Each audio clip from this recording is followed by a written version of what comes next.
Hey guys, it's your best five friends. I'm Kelsey. That's Rachel. Rachel, let's talk about this trope that we learned about in combat sports. It says Habib. Big thank you to our best fight friends, right? Yeah.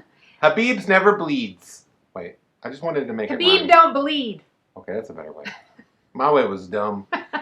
Yeah, so yeah, we were talking about Justin Gaethje yesterday and how, like... we really honed in on that angle about how he's a psychopath. No, but, like, how it was kind of, like, it's a little strange, right? Like, he was really intense about, like, I want to see Khabib. Yeah. I'm going to make him bleed, and I want to see him when he sees himself bleeding. It was kind of like, you know, I don't know, this, like, intricate thing that he wants to unfold in the Octagon. Something that he had clearly thought about a lot. It seemed like it. But apparently, everybody in the MMA world, except Kelsey and Rachel, who are relatively new to the MMA world, has been thinking about this. Everybody wants to see Khabib if he can bleed. Can he bleed, Rachel? Can Khabib bleed? So the idea, like, I guess, like, put out there is that Justin Gaethje is one of the more violent fighters in the UFC, and Khabib hasn't ever bled. During one of his part of that would be UFC fights, allegedly. I haven't verified. Part of that would be his excellence, right? Because he's such a good fighter, he's undefeated. Part of it also is how he's excellent.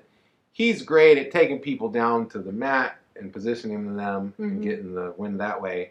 And so if he was like a stand-up brawler, right? Like if he was a stand-up striker, he probably because even like Floyd Mayweather's bled before. Best boxer of probably the last a defensive boxer. 20 or 30 years. Right. So, anyway, here's the thing though, Rachel. Do we in fact, has Khabib ever bled in his life?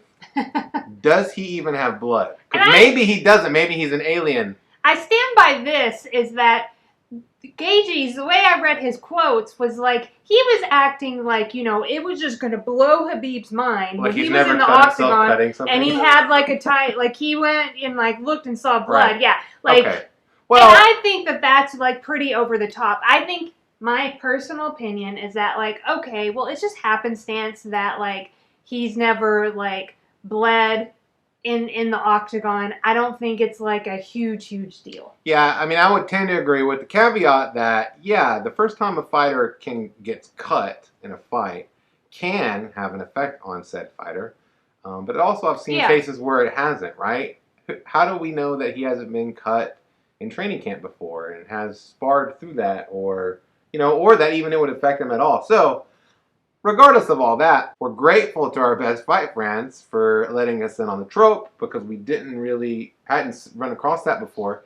And I'm even more excited now for UFC 254. Right? We haven't even gotten through UFC 253, and I'm already super hyped about UFC 254. I think it's a great fight. I can't wait to see it. I also want to put this out there. There are fighters who are more, what do you want to say, markable. They're going to get more marked up in a fight than another fighter will. So, and appearances actually don't have like a ton to do with the, like, who's winning the fight, who's a better fighter, like who's more skilled. So, like, I know we come over from boxing, and in boxing, there are guys who get in the ring and they are going to be swollen. They are going to be red and marked up all over. They bruise easy. Like, that's just, like, part of who they are. Like, you've mentioned that because you go to a boxing gym and you'll come home. And I'll have a big black eye, but it didn't really, that's just how I'm not Khabib. I'm not Superman Khabib who but some doesn't people cut or doesn't bruise. Get inside a ring, get inside a cage, and they don't get marked up. But that doesn't necessarily, They don't cut easy. These things don't happen, you know? So Khabib might just be one of those people. But again, that doesn't mean, I don't think that has as much to do with the, like, who's the better opponent. What has more to do with it is that he's undefeated and dominant. Right. You know what I mean? Like, he's clearly like one of the best fighters other things that show in the world and maybe ever. So that's probably has more to do with it. Yeah. Hey, you know who the best subscribers are in the world? Our best fight friends! Anybody that subscribes to Real Talk with Kelsey and Rachel. So yeah, we do like chatting with you guys in the comments, and we do like when you teach us. Be our teachers.